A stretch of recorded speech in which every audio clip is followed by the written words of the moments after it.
आज का हमारा लेक्चर एम्पिरिकल फार्मूला और मॉलिक्यूलर फार्मूला पर होगा, जैसे कि हमने कल आपको दिया था। कल हमने आपको एम्पिरिकल और मॉलिक्यूलर फार्मूला का लेक्चर स्टार्ट किया था, वही आज हम आपको कंटिन्यू करेंगे। कल हमने आपको बताया था कि केमिकल फार्मूला दरअसल किसी भी कंपाउंड को शॉर्ट फॉर्म में जाहिर करने का एक तरीका होता है। केमिकल फार्मूला बुनियादी तौर पर दो बातें बताता है, और अगर हम ब्रॉडली देखें तो तीन बातें हमें पता चलती हैं केमिकल फार्मूले से। पहली बात हमें जो पता चलती है केमिकल फार्मूले से वो है कॉन्स्टिट्यूएंट एलिमेंट्स। हमें ये पता चल जाता है कि कौन कौन से एलिमेंट्स कंपाउंड में मौजूद हैं। दूसरी बात हमें पता चलती है एटॉमिक रेशो। एटॉमिक रेशो दो तरह की होती है, simplest atomic ratio and actual atomic ratio। Students, तीसरी बात जो हमें पता चलती है केमिकल फार्मूले से वो है अरेंजमेंट ऑफ बॉन्ड्स। तो चूंकि केमिकल फार्मूले से तीन बातें पता चलती हैं, इसलिए केमिकल फार्मूला तीन तरह का होता है। लेकिन हमारी बुक्स में केमिकल फार्मूला दो तरह का लिखा हुआ है।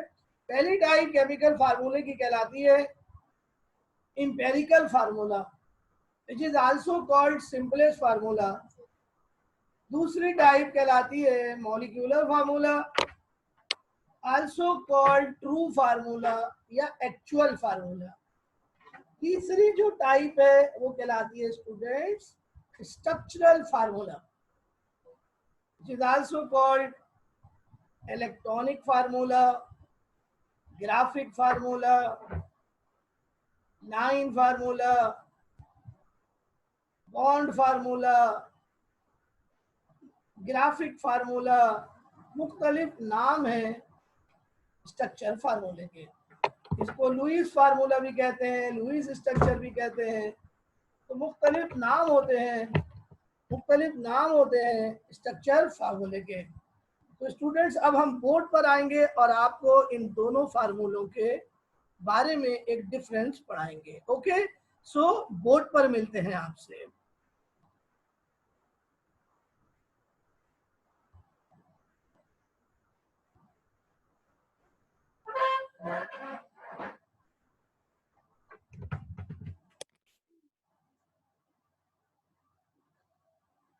स्टूडेंट, सबसे पहले हम आपको बताते हैं कि एम्पिरिकल फार्मूला और मॉलिक्यूलर फार्मूले में क्या डिफरेंस है। तो empirical formula simplest atomic ratio को जाहिर करता है, यानी ये हमें बताता है कि किसी कंपाउंड में एटम्स के दरमियान सिंपलेस्ट रेशो क्या है। इसी तरह बच्चों, अभी ये मैं आपको समझाता हूँ थोड़ी देर में। और दूसरी बात, एम्पिरिकल फार्मूला एक्सपेरिमेंट करके निकालते हैं। एम्पिरिकल फार्मूला एक्सपेरिमेंट करके निकालते हैं, और एम्पिरिकल फार्मूला एक्सपेरिमेंट करके निकालते हैं। ठीक है, जब हम एक्सपेरिमेंट करते हैं तो एम्पिरिकल फार्मूला निकालने के चार स्टेप्स होते हैं। एम्पिरिकल फार्मूला निकालने के चार स्टेप्स होते हैं। कितने? Four steps. फोर स्टेप्स होते हैं, फोर। और एम्पिरिकल फार्मूला इंडिविजिबल होता है, यानी हम इसको डिवाइड नहीं कर सकते। सिंपलेस्ट है ना, तो डिवाइड नहीं कर सकते। जबकि एम्पिरिकल फार्मूला ऑफ टू और मोर कंपाउंड्स में बी सेम, यानी दो या दो से ज्यादा कंपाउंड का एम्पिरिकल फार्मूला सेम हो सकता है। तो एम्पिरिकल फार्मूला से हम कंपाउंड को पहचान नहीं सकते। हम ये नहीं बता सकते कि एम्पिरिकल फार्मूला से कि कौन सा कंपाउंड है, क्योंकि बहुत सारे कंपाउंड्स के एम्पिरिकल फार्मूला सेम हो सकता है। आज आप समझ रहे हैं। इसी तरह बच्चों, लास्ट पॉइंट जो है, ये जो एम्पिरिकल फार्मूला है यूजुअली आयोनिक कंपाउंड को एक्सप्रेस करता है। आयोनिक कंपाउंड को एक्सप्रेस करने के लिए हम एम्पिरिकल फार्मूला यूज करते हैं। ओके, अभी आगे कॉपी करें, फिर मैं दूसरे पॉइंट्स आपको बताता हूँ जल्दी से।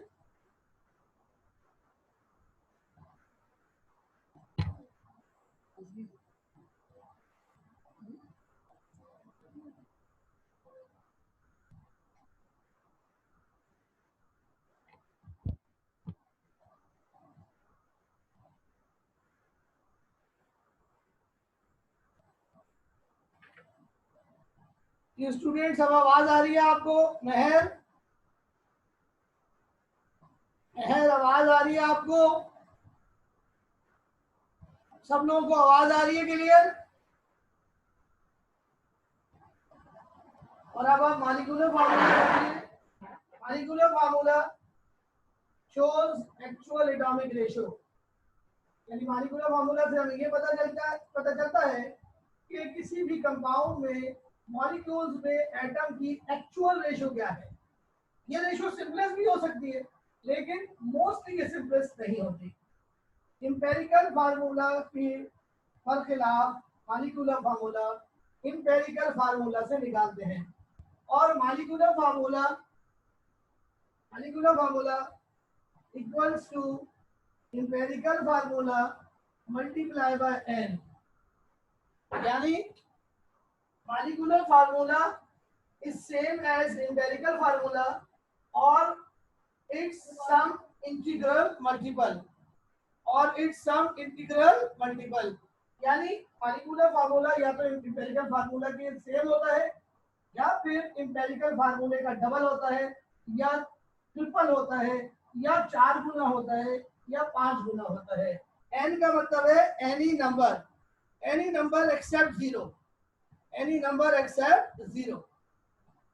इसी तरह बच्चों मालिकुलर फार्मूला यूजुअली डिविजिबल होता है, यानी आप इसको डिवाइड कर सकते हैं।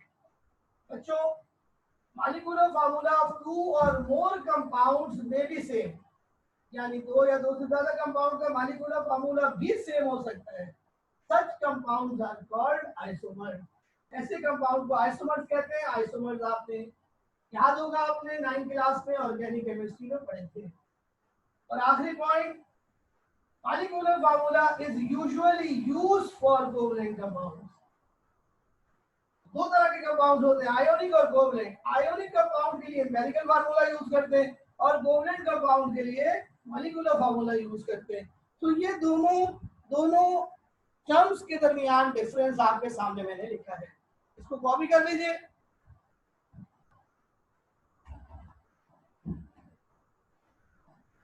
इसको कॉपी कर लीजिए जल्दी से, और कोई सवाल पूछना है तो बता दें। बोर्ड को मैं आपको पहले एक साइड पे क्लियर करता हूँ, फिर दूसरी साइड पे क्लियर करता हूँ। देख लें आप, बोर्ड क्लियर आ रहे हैं? ये तो ये वाली लाइट ऑफ करके दूसरी।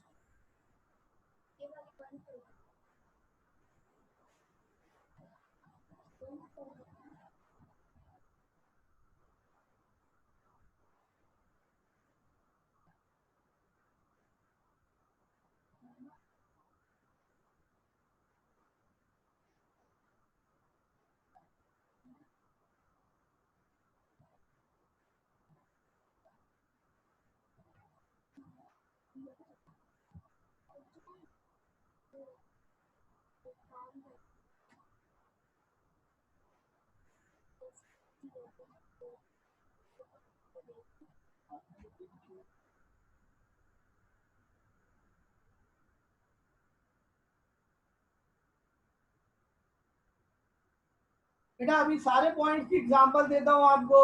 महर, पहले ये आप कॉपी कर ले, फिर सब पॉइंट्स की एग्जांपल देता हूँ आपको।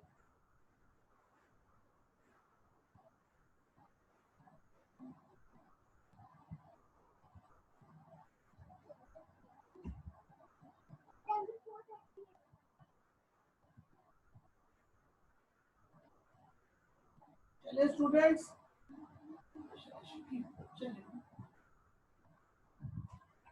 कॉपी कर लिया आप लोगों ने? तो फिर मैं आपको ये पॉइंट्स जो है वो उनकी एग्जांपल से आपको समझाता हूँ। ओके,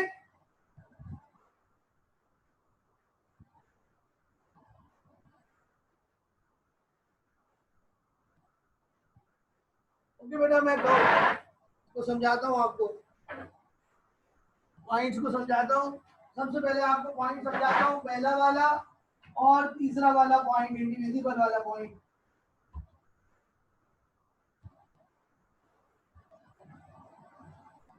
देखिए और से देखिए इधर, अब मुझे देखकर बताएं। मैं एक कंपाउंड लिख रहा हूँ, इसका नाम है ग्लूकोज, सॉरी इसका नाम है बेंजीन। बेंजीन का मालिकुलर फार्मूला है C6H6। ये बेंजीन का फार्मूला ये जाहिर कर रहा है कि बेंजीन में दो एलिमेंट्स हैं, कार्बन और हाइड्रोजन, और इनके दरमियान एक्चुअल रेशियो है 6:6। ये फार्मूला क्योंकि एक्चुअल एटॉमिक रेशियो को जाहिर कर रहा है, ये है जनाब एक्चुअल एटॉमिक रेशियो। और आप ये भी बात देखिए कि ये रेशियो डिविजिबल है। तो ऐसा फार्मूला जिसमें रेशियो डिविजिबल हो वो एक्चुअल एटॉमिक रेशियो होंगी, और वो फार्मूला जो एक्चुअल एटॉमिक रेशियो जाहिर करता है वो मॉलिक्यूलर फार्मूला कहलाता है।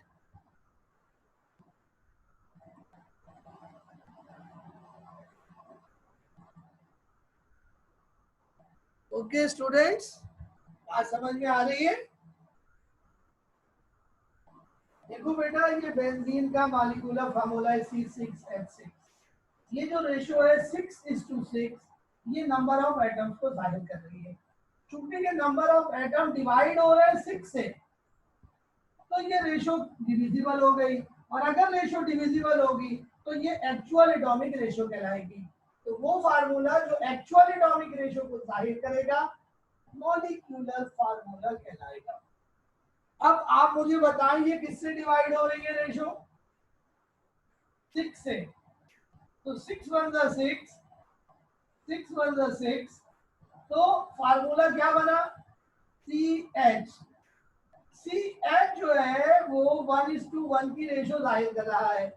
ये रेशियो डिविजिबल नहीं है, तो ये कहलाएगी सिंपलेस्ट एटॉमिक रेशियो, और ये रेशियो जो है वो डिविजिबल नहीं है। तो वो फार्मूला जिसमें रेशियो डिविजिबल ना हो वो इंपेरिकल फार्मूला कहलाएगा। तो ये इंपेरिकल फार्मूला हो गया बेंजीन का, और ये मॉलिक्यूलर फार्मूला हो गया। Is it clear to you? जल्दी से इसे कॉपी करें, फिर मैं आपको एक और एग्जांपल से समझाता हूँ।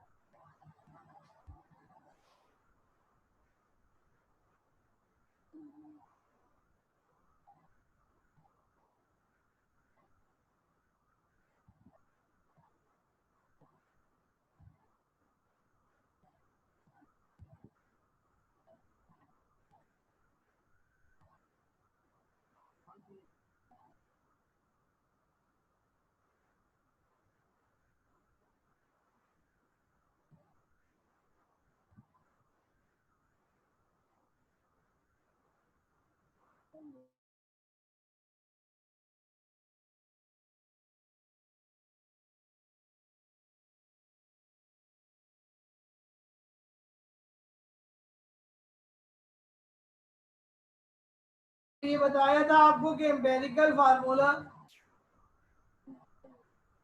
एम्पेरिकल फार्मूला पहले निकालते हैं, बाद में मॉलिक्यूलर फार्मूला निकालते हैं, लेकिन जब समझाते हैं तो पहले मॉलिक्यूलर फार्मूला बताते हैं, फिर एम्पेरिकल फार्मूला।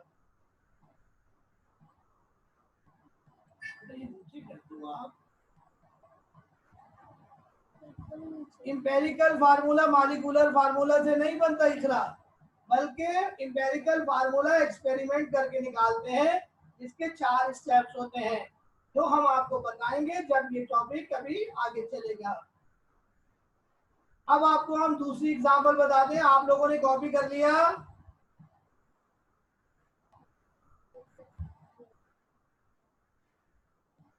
अब आप देखिए एक और एग्जांपल, और ये एग्जांपल है जिस कंपाउंड की उसका नाम है एसिटाइलिन, आल्सो कॉल्ड इथाइन। ये भी बेंजीन की तरह एक ऑर्गेनिक कंपाउंड है। इसका मॉलिक्यूलर फार्मूला है C2H2। तो एक्चुअल एटॉमिक रेशियो है 2:2, विच इज डिविजिबल बाय 2। तो इसका एम्पेरिकल फार्मूला बना CH, और रेशियो बनी 1:1। आप देखिए बेटा अनुशे केमिकल फार्मूले की टाइप है मालिकुलर फार्मूला। बेटा तो पूरा लेक्चर समझने के बाद आप पूछ रही है मुझसे। अभी तो मैंने आपको ऊपर लिखा हुआ भी है कि ये केमिकल फार्मूले की टाइप है। अनुशे बेटा केमिकल फार्मूले की टाइप है मालिकुलर फार्मूला। ओके,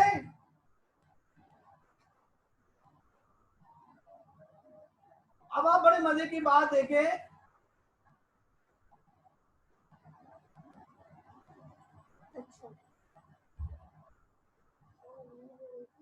अच्छा बेटा, अच्छा चले देखें। अभी अभी देखिए आप फटाफट देखें यहाँ पर बेंजीन और एसिटिलीन दोनों का इंपेरिकल फार्मूला सेम हो गया।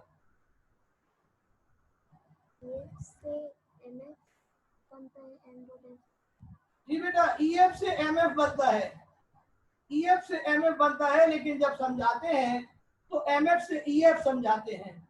अब आप देखो बेटा, बेंजीन का और एसिटिलीन दोनों का इंपेरिकल फार्मूला सेम आ गया। तो मैंने आपको अगले पॉइंट में बताया था कि इंपेरिकल फार्मूला ऑफ 2 और मोर कंपाउंड्स में बी सेम।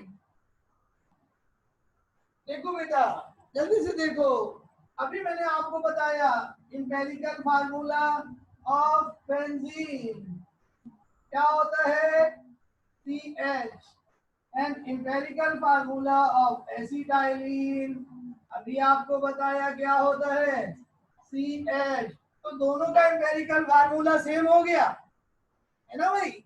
तो स्टूडेंट्स, अगर मैं आपसे पूछूं CH किसका फार्मूला है तो आप क्या कहेंगे, बेंजीन बोलेंगे या एसिटाइलिन बोलेंगे? जी जल्दी बताइए, चैट में बताइए। अगर मैं आपसे पूछूं CH किसका इंपेरिकल फार्मूला है, बेंजीन का या एसिटिलीन का, तो किसका बोलेंगे? जी अनुशे, एसिटिलीन का या बेंजीन का, एसिटिलीन का या दोनों का? तो जवाब दोनों का। इसका मतलब ये हुआ कि एम्पेरिकल फार्मूला से हम कंपाउंड को पहचान नहीं सकते। एक और देखिए जल्दी से एग्जाम्पल, एक और देखिए। एक कंपाउंड है, उसका नाम है ग्लूकोज और इसका मॉलिक्यूलर फार्मूला है C6H12O6। रेशियो है 6:12:6। जब मैं इनको डिवाइड करूंगा 6 से, यानी लार्जेस्ट नंबर से डिवाइड करना पड़ेगा ताकि सिंपलेस्ट रेशियो आ जाए। तो इसमें लार्जेस्ट नंबर 6 है, तो 6 से मैंने डिवाइड किया। 6 1 6, 6 2 12, 6 1 6।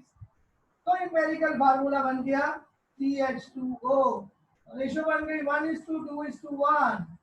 That is the empirical formula of glucose. देखा आपने? अब मैं एक और एग्जांपल आपको पढ़ाता हूं और उसका नाम है एसिटिक एसिड। एसिटिक एसिड का मॉलिक्यूलर फार्मूला है C2H4O2 और इसकी रेशियो बनेगी 2:4:2। लार्जेस्ट नंबर 2 से डिवाइड कीजिए तो रेशियो आ गई, रेशियो आ गई CH2O, यानी 1:2:1।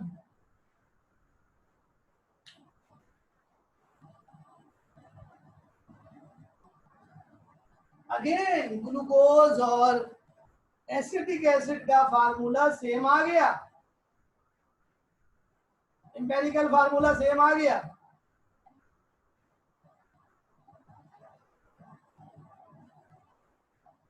तो दो या दो से ज्यादा कंपाउंड्स का इंपेरिकल फार्मूला सेम हो सकता है ना भाई। अब एक आखिरी एग्जांपल आप देखिए और वो है जनाब बड़ी मशहूर एग्जांपल है फॉर्मल्डिहाइड। फॉर्मल्डिहाइड का पहले मॉलिक्यूलर दिखाते हैं और फिर आपको इंपेरिकल बताते हैं फॉर्मल्डिहाइड। फॉर्मल्डिहाइड का मॉलिक्यूलर फार्मूला है CH2O और रेशियो है 1:2:1। अरे ये तो सिंपलेस्ट रेशियो हो गई, ये तो सिंपलेस्ट रेशियो हो गई। अच्छा मॉलिक्यूलर फार्मूला सेम हो सकता है, अभी बताते हैं आपको। तो फॉर्मल्डिहाइड का ये एक्चुअल फार्मूला आपने देखा डिविजिबल नहीं है, ये डिविजिबल नहीं है। तो जरूरी नहीं कि मॉलिक्यूलर फार्मूला डिविजिबल हो। मैंने आपको बताया यूजुअली डिविजिबल होता है, लेकिन जरूरी नहीं कि डिविजिबल हो। तो यही सिंपलेस्ट रेशियो है। तो इंपेरिकल फार्मूला भी क्या बना, CH2O 1:2:1। तो फॉर्मल्डिहाइड का मॉलिक्यूलर फार्मूला और इंपेरिकल फार्मूला सेम हो गया। और बच्चों मॉलिक्यूलर फार्मूला और इंपेरिकल फार्मूला सेम हो सकता है।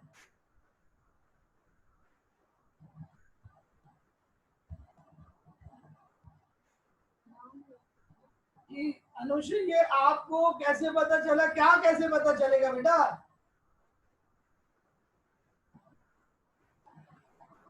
अगर सिंपलेस्ट रेशियो आ रही है मॉलिक्यूलर फार्मूले में तो वही एक्चुअल फार्मूला हो गया, वही मॉलिक्यूलर फार्मूला हो गया।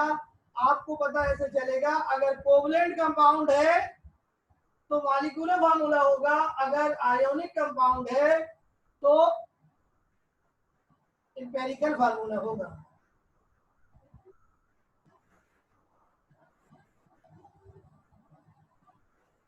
स्टूडेंट समझ में आ रहा है आप लोगों के?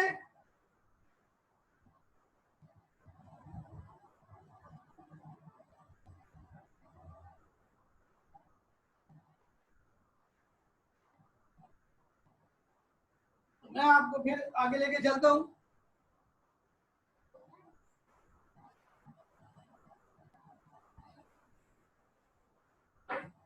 आपको बताता हूं कि देखिए मैंने अभी आपको 3 कंपाउंड पढ़ाए। पहले कंपाउंड का नाम था ग्लूकोज, दूसरे का नाम था एसिटिक एसिड और तीसरे का नाम था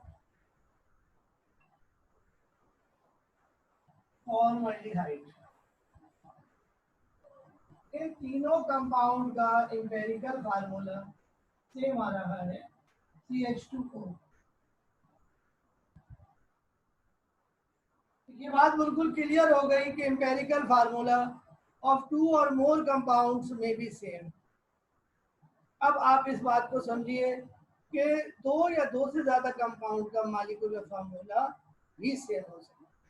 आइए आपको बोर्ड पे दिखाते हैं।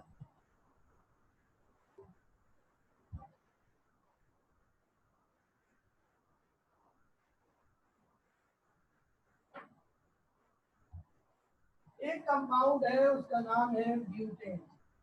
ब्यूटेन का फार्मूला है C4H10। आपने 9th क्लास में इसको पढ़ा था, याद कीजिए। ब्यूटेन बच्चों इस कंपाउंड का नाम ब्यूटेन है, लेकिन इस फार्मूले के 2 कंपाउंड पॉसिबल है। देखिए किस तरीके से, मैं आपको दिखाता हूँ, गौर से देखिएगा। सबसे पहले CH3 bond CH2 CH2 CH3। इस कंपाउंड को देखिए, इस पे कार्बन काउंट करके बताएं कितने हैं। How many carbon this compound has? How many carbon? जी 4। और हाइड्रोजन गिनिए, how many hydrogen this compound has? जी तो यही मॉलिक्यूलर फार्मूला हो गया इसका। ये मैंने इसका स्ट्रक्चर बनाया है। अब मैं इसी का दूसरा कंपाउंड बनाता हूँ इसी फार्मूले का।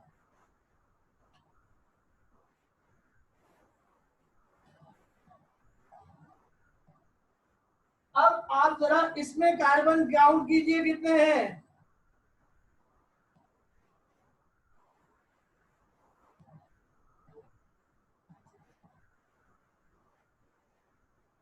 कार्बन कितने हैं, हाइड्रोजन कितने हैं?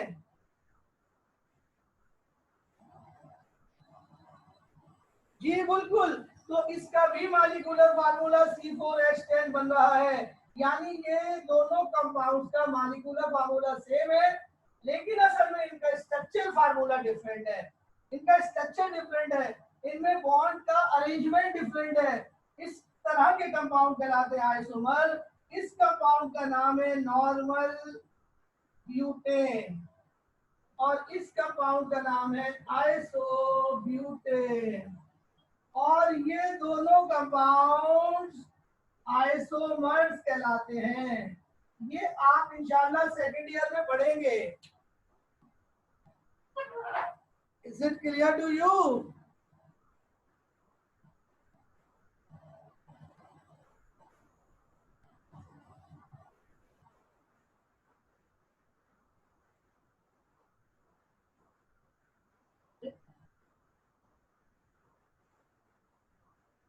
जी स्टूडेंट्स, बात समझ में आ गई? अब आपको अगला पॉइंट समझाते हैं, पहले ये कॉपी कर लें जल्दी से अपने पास।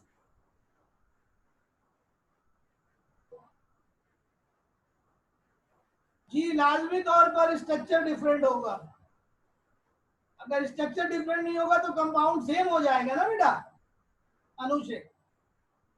अगर मॉलिक्यूलर फार्मूला दो से ज्यादा कंपाउंड का सेम होगा तो यकीनी तौर पर स्ट्रक्चरल फार्मूला डिफरेंट होगा, तभी ये कंपाउंड आइसोमर कहलाएंगे। वेरी गुड अनुजे, नाइस। कॉन्सेप्ट क्लियर हो रहा है आपका, वेरी गुड।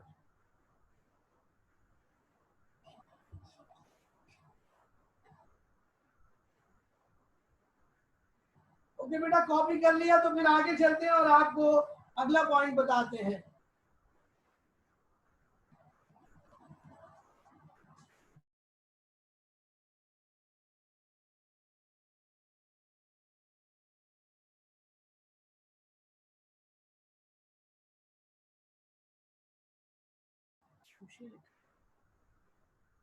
स्टूडेंट्स अब आप बोर्ड पे देखिए और समझिए कि molecular formula is same as empirical formula or its some multiple।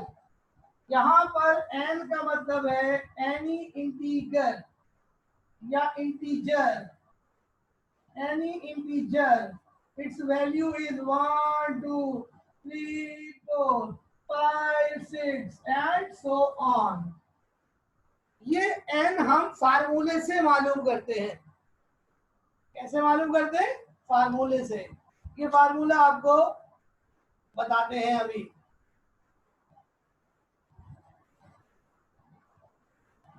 हम कैसे रीड करेंगे students? Molecular formula is same as empirical formula और it's some integral multiple. Molecular formula is same as empirical formula और it's some integral multiple n, where n is any integer whose value may be 1 2 3 4 5 6 and so on।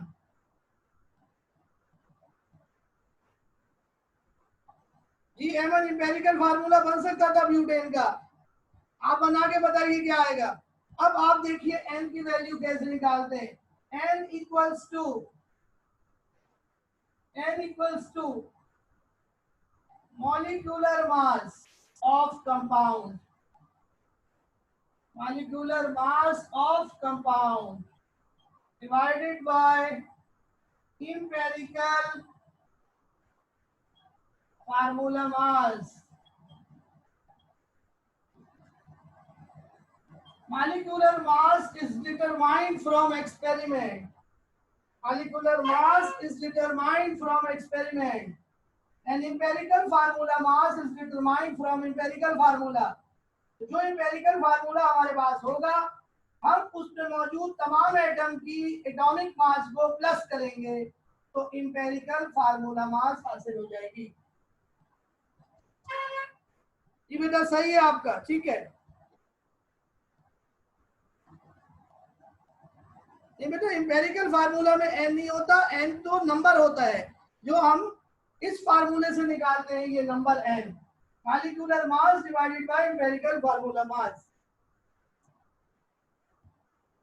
तो आइए मैं आपको इसको समझाता हूं, पहले आप ये कॉपी कर लें जल्दी से, टाइम इज वेरी शॉर्ट, हमारे पास बस कुछ मिनट रह गए हैं, प्लीज।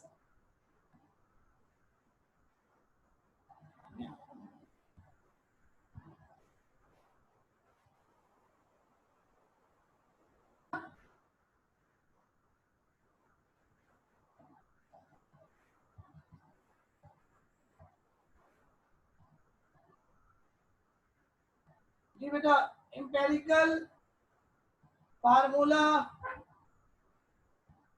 को अगर हम मल्टीप्लाई कर दें एन से तो मॉलिक्यूलर फार्मूला आ जाएगा। अब मैं आपको समझाता हूँ, जल्दी से देखिए, टाइम इज शॉर्ट।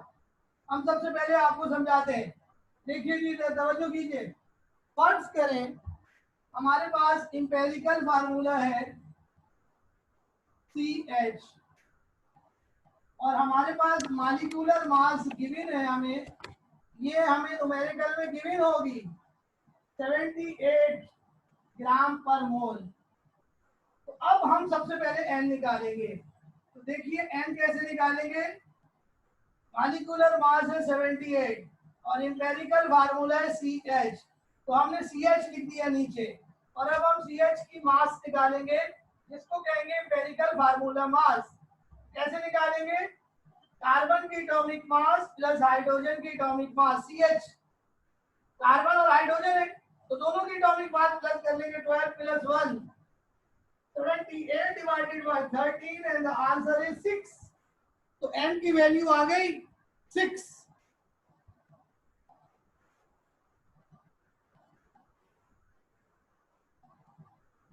n की वैल्यू आ गई 6।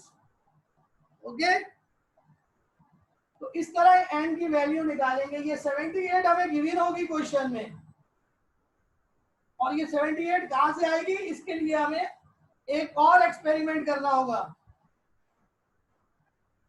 जी बेटा, मास गिवन होगी, मॉलिक्यूलर मास गिवन होगी, मैं क्या 10 दफा आपको बोल रहा हूं, गिवन होगी। Molecular mass must be given in the numerical. नहीं बेटा, इंपेरिकल फार्मूला हमें 4 स्टेप में खुद से निकालना होगा। ये निकालने के 4 स्टेप है जो आपको कल बताए जाएंगे। ओके, अब इंपेरिकल फार्मूला फाइंड आउट करते हैं। मॉलिक्यूलर फार्मूला फाइंड आउट करते हैं, मैं मिटा रहा हूं, और देखिए मॉलिक्यूलर फार्मूला कैसे निकालेंगे तवज्जो के साथ। Molecular formula equals to empirical formula multiply by n, n multiply करना n से। empirical फार्मूला हमारा है CH और n की वैल्यू हमारी आई 6, तो 6 से मल्टीप्लाई करें, 6 1 जा 6, 6 1 जा 6, 6 1 जा 6, 6 1 जा 6, यानी C6 H6, and that is the molecular formula of the compound. And yes, it must be benzene. It must be benzene. It may be benzene. C6H6 benzene ही का फार्मूला है मॉलिक्यूलर। ओके, तो जल्दी से एक एग्जांपल आप करके दिखाएं। इतना आमिर, इतना इंपेरिकल फार्मूला CH है और n की वैल्यू यहां से 6 आ गई, तो 6 से हमने मल्टीप्लाई कर दिया। ये देखो यहाँ अंदर क्या नंबर है 1, 6 1 जा 6, 6 1 जा 6, C6 H6 मॉलिक्यूलर फार्मूला आ गया। ओके सिद्रा, एक एग्जांपल करके दिखाएं जल्दी से, 1 मिनट रह गया है हमारे पास, ओनली 1 मिनट, जल्दी से आंसर लिखिए। Empirical formula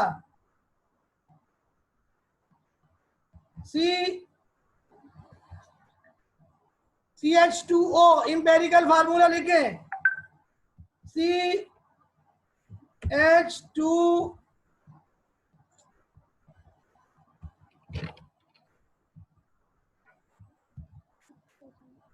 empirical formula